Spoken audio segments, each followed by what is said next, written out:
शरणागति आप देखें। शंकर जी पार्वती से कहते हैं, ऐ पार्वती, जिसने भगवान राम के स्वभाव को जान लिया उसको भगवान के भजन के अतिरिक्त तो और कुछ अच्छा ही नहीं लगता। शंकर जी कहते हैं, उमा रामा, जिसने भगवान राम के स्वभाव को जान लिया उसको भगवान के भजन के अतिरिक्त और कुछ अच्छा ही नहीं लगता। भगवान के स्वभाव को किसका निरीक्षण करने पर विभीषण जी का घर हनुमान जी को दिखाई पड़ता है। हनुमान जी ने सोचा कि यहाँ कोई सज्जन पुरुष रहते हैं और सज्जन पुरुष से कार्य की हानि नहीं होती, इनसे पहचान बनाना चाहिए।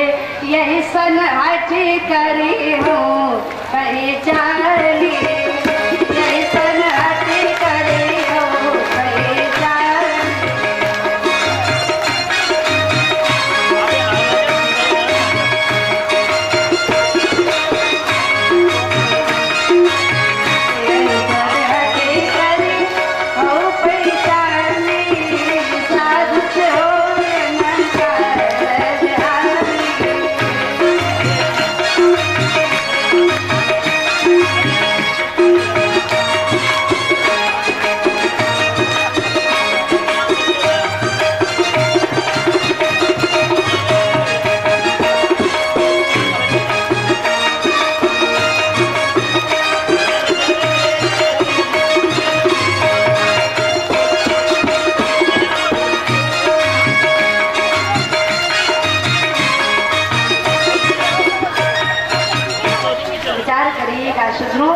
हमारे भाई साहब तबला बजा रहे हैं, उन्होंने कहा कि बहन जी हम भी कथा कहना सीखेंगे। हमने कहा बहुत अच्छी बात है, आप भी कथा सीख जाओ। तो हमने कहा भैया जी एक चौपाई का अर्थ बता दो, हमको समझ में नहीं आ रहा है। कहे कौन सी चौपाई? हमने कहा कि यही सन हट करियो पहचानी, साधु हो या नकार जानी। कहा कि इस तरह हट करोगे तो साधु लोग पहचान नहीं पाएंगे। हमने कहा धन्य है, तुम तबला ही बजाते रहो, कथा कहने लायक नहीं हो, तुम तबला ही बजाओ। तो हनुमान जी ने सोचा कि यहाँ कोई सज्जन पुरुष रहते हैं और सज्जन पुरुष से कार्य की हानि नहीं होती, इसलिए इनसे पहचान बनाना चाहिए। हनुमान जी गए, विभीषण जी महाराज से परिचय पूछा, मित्र बना लिया। हनुमान जी ने कहा मैं जानकी जी को ढूंढने आया हूँ, आप राम जी को पाना चाहते हो, ऐसा करो आप हमें जानकी जी का पता बता दो, मैं तुम्हें राम जी का पता बता दूंगा। तो विभीषण जी महाराज कहते हैं हनुमान जी से, हनुमान कि बिनु हरि कृपा मिले नहीं क्षमता, जब तक परमात्मा की कृपा नहीं होती तब तक संत दर्शन नहीं होते। तो विचार करिएगा सज्जनों, विभीषण जी की शरणागति बड़ा ही विलक्षण दृश्य। गोस्वामी तुलसीदास जी महाराज बड़ी सुंदर चौपाई लिखते हैं क्या कि निर्मल मन जन सो मोहि पावा, निर्मल मन जन सो मोहि पावा, मोहि कपन कर नित्र भावा।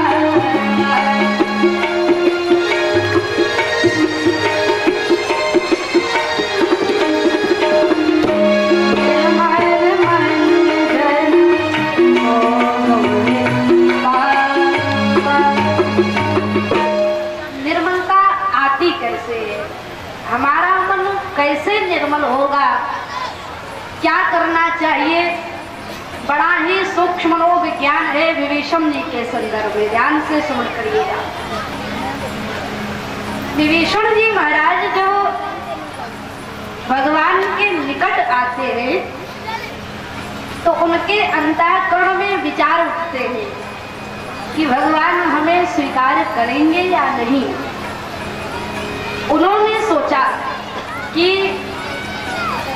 भगवान ने पहले भी मुझ जैसे व्यक्ति को अपनी शरण में ले लिया, सुग्रीव भी अपने बड़े भाई बाल के द्वारा सताए गए हुए थे, उन्हें जब शरण में ले लिया तो मुझे अवश्य ले लेंगे। फिर कल्पना आगे बढ़ी, सुग्रीव को शरण में लिया तो बाली का वध किया, मुझे शरण में लेंगे तो रावण का वध करेंगे।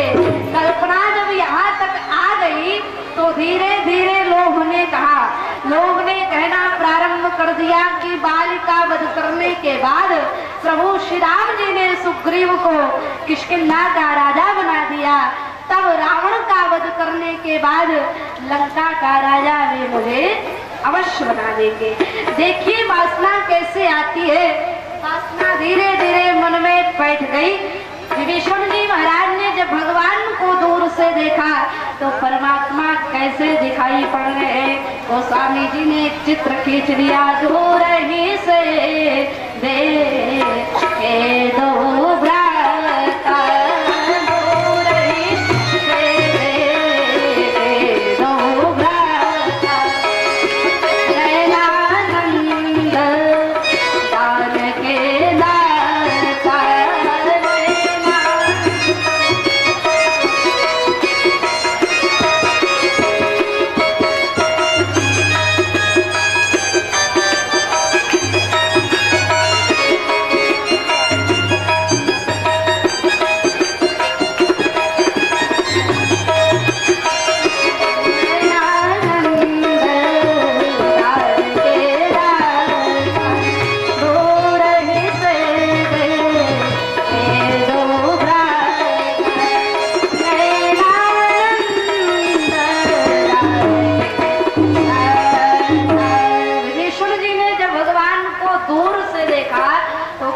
दिखाई पड़ रहे हैं ठाकुर जी महाराज, नयनानंद दान के दाता, दान दाता के रूप में दिखाई पड़े।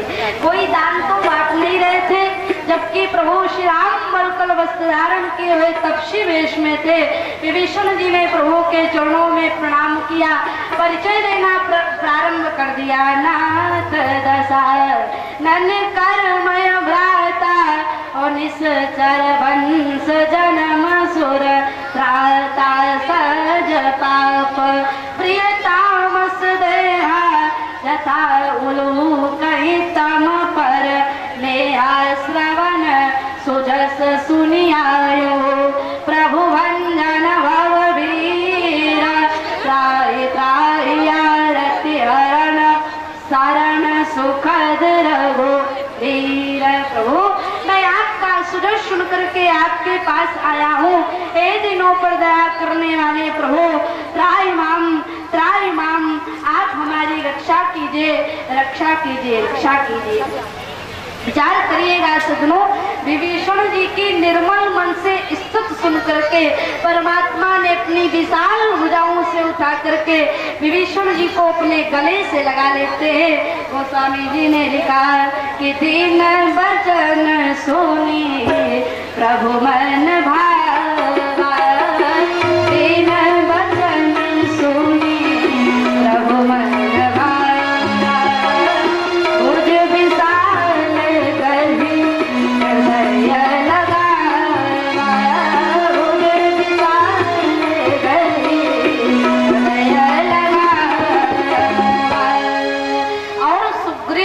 देखते हैं। बड़ी विचित्र सी बात, राम जी ने कहा सुग्रीव जैसा तुमने कहा था मैं वैसा ही करने जा रहा हूँ। सुग्रीव जी ने राम जी से क्या कहा था, कहा सुग्रीव सुनो रघुराई आवा मिलन, कौन आया है, दशरथ भाई। रावण का भाई नहीं कहा, इसमें सुग्रीव जी का सांकेतिक सूत्र छिपा हुआ था। सुग्रीव का संकेत था कि प्रभु एक मुख वाले का तो आप विश्वास नहीं करते, ये तो 10 मुख वाले का भाई है, दशानन का भाई है, कब क्या ना कर बैठे। राम जी ने कहा सुग्रीव तो फिर इसमें आपकी राय क्या है, तुम्हारी राय क्या है। तब सुग्रीव जी ने कहा प्रभु हमें तो लगता है कि जान न जाए निशाचर माया, जान न जाए निशाचर माया, जान न जाए काम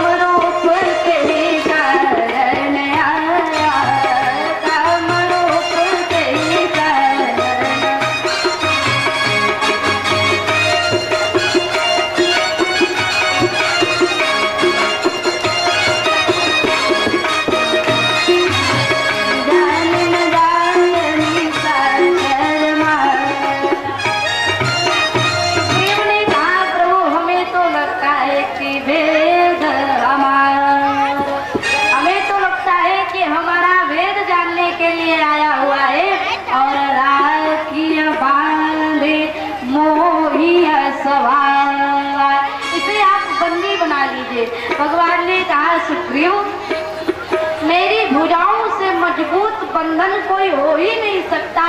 अब ये प्रेम के बंधन को तोड़ करके अब ये कहीं नहीं जा सकता। सुग्रीव, तुम्हारे नीति सिद्धांत और हमारी प्रीत सिद्धांत में बड़ा अंतर दिखाई पड़ रहा है। राम जी ने कहा सुग्रीव प्रधानमंत्री जी, आपने बड़ी सुंदर नीति की बात कह दी है। राम जी ने कहा सुग्रीव कि सखा नीत तुम विचार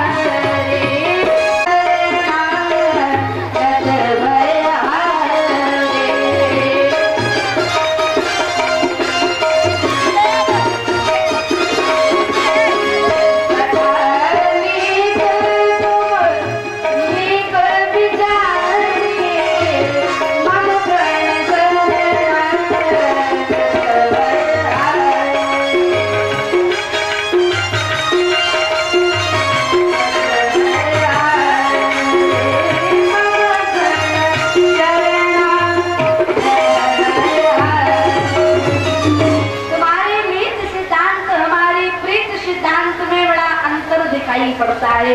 सुग्रीव को प्रभु की बातें अच्छी नहीं लग रही है। सज्जनों, सुग्रीव ने सोचा क्या कि युद्ध तो राजनीति का प्रसंग होता है ना, इसमें दयालुता अच्छी नहीं होती है। प्रभु, इसके निराकरण के लिए एक प्रतिनिधि मैं अपना चुन लेता हूँ, एक प्रतिनिधि आप अपना चुन लीजिए और भेजकर पता लगा लिया जाए कि विभीषण कैसा है। राम जी ने हनुमान जी को चुन लिया और सुग्रीव जी ने अंगद जी को चुन लिया।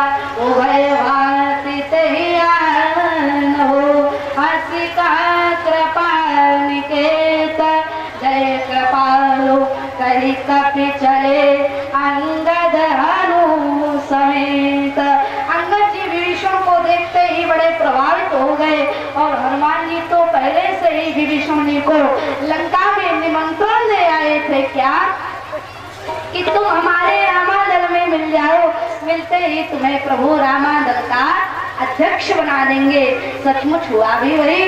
मानसकार गोस्वामी जी ने लिखा कि सादर ही आले गरीबान, सादर ही आले गरीबान।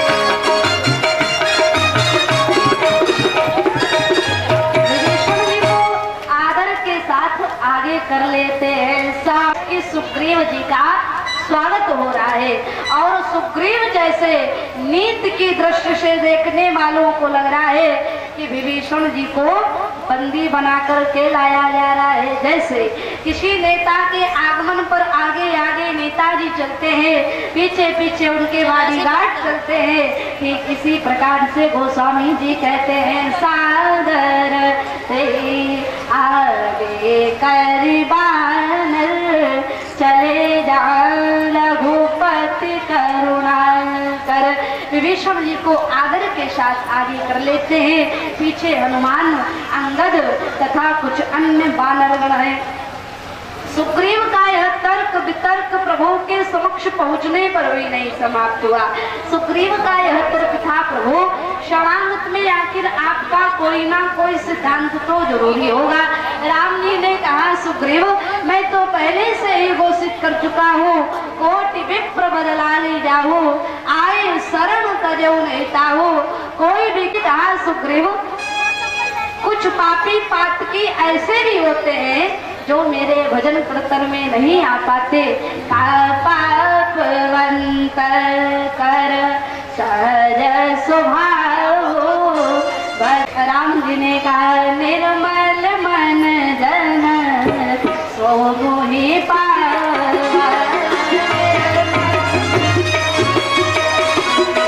मोहि पावा, मोहि कपट सरल कृष्ण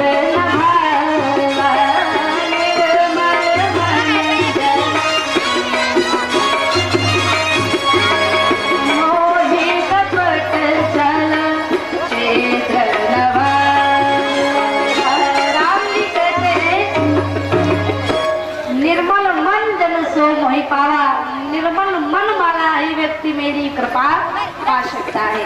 विचार करिएगा। राम जी ने विभीषण जी का कुशल पूछा। विभीषण जी से कहा, राम जी ने कहू लंकेश। विभीषण जी महाराज चौक पड़ते हैं, राम जी क्या कह रहे हैं? कहू लंकेश, लंका के राजा कहिए पूजा भजन करने में भी भाई लात मारा है, लात मार करके घर से निकाल लिया है, और परमात्मा कह रहे हैं कहू लंकेश। लंका के राजा कहिए कुशल परिवार, कुशल कुठार बास तुम्हारा। राम जी कहते हैं खल मंडली बसहु दिन राति, और सखा धर्म निभाई कई भांति। दुष्टों के मंडल में रहने से तुम्हारे धर्म का निर्वाह कैसे होता होगा विभीषण? प्रभु श्री राम जी संकेत करते हैं कहू लंकेश कि लंका के राजा कहिए। इसमें प्रभु का सांकेतिक सूत्र छिपा हुआ था। प्रभु का संकेत यह था, विभीषण हमें तुम्हें लंका का राजा बनाना है, लेकिन